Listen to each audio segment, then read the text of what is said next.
নমস্কার, আমি প্রশান্ত। আশা করি সবাই ভালো আছেন। একজন মেয়ের জীবনে সবচেয়ে আনন্দের দিন হলো যখন সে জানতে পারে সে মা হতে চলেছে। যখন তার প্রেগনেন্সি রিপোর্ট পজিটিভ আসে, ওই দিনটির মতন আনন্দের দিন আর ওই মেয়ের জীবনে কোনোদিনও আসেনি। কিন্তু কোন সময় বা কোন নিয়মে সহবাস করলে ওই আনন্দের দিন আসবে বা গর্ভধারণ বা প্রেগনেন্সিটা হবে, সেই বিষয় নিয়ে আজকে আলোচনা করব। আর একটা ছোট্ট কথা সবাইকে, যদি আমার ভিডিও সবার ভালো লেগে থাকে একটা সাবস্ক্রাইব আপনাদের কাছে আমি আশা করতেই পারি। সাবস্ক্রাইব করলে কি হয়, আমার প্রত্যেক দিনের ভিডিও আপনার কাছে সবার প্রথমে পৌঁছবে এবং আপনার একটা সাবস্ক্রাইব আমারও ভিডিও করার সাপোর্ট হয়ে দাঁড়ায়। চলুন বেশি কথা না বলে ভিডিও ফেরা যাক। তো একজন মেয়ের জীবনে আনন্দ দিন হলো যখন সে জানতে পারে প্রেগনেন্ট হয়েছে। এবার কখন বা কোন নিয়মে ফিজিক্যাল রিলেশনশিপ বা সহবাস করলে ওই আনন্দের দিনটা আসবে সেটা নিয়ে আলোচনা করব।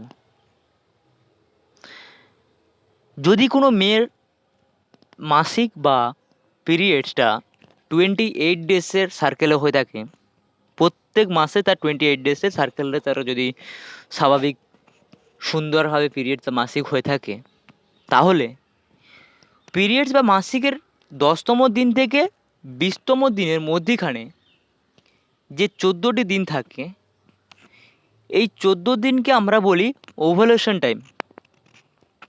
আর এই ওভুলেশন টাইমের সময় যদি কোনো মেয়ে তার পার্টনারের সঙ্গে সহবাস করে থাকে বা ফিজিক্যাল রিলেশনশিপে যায়, তখন কিন্তু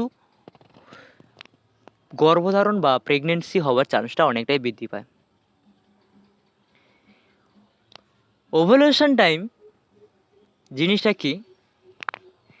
জিনিসটা একটাই, যে আপনার প্রেগনেন্সি পিরিয়ডস বা মাসিকের 10তম দিন থেকে 20তম দিনের মধ্যেখানে যে 14 দিন থাকে, ওটাকে ওভুলেশন টাইম বলা হয়। আর ওই সময় আপনার শরীরে কিছু ফিজিক্যাল চেঞ্জ বা ছোটোখাটো চেঞ্জ দেখা যায়। যেমন না, মেয়েদের স্তন বা নিপল হালকা চিনচিন ব্যথা করে, প্রথম। 2 নম্বর, যৌনাঙ্গ থেকে হালকা স্রাব নিঃসৃত হয়, 2 নম্বর। 3 নম্বরে শরীরের তাপমাত্রাটা হালকা বৃদ্ধি পায়।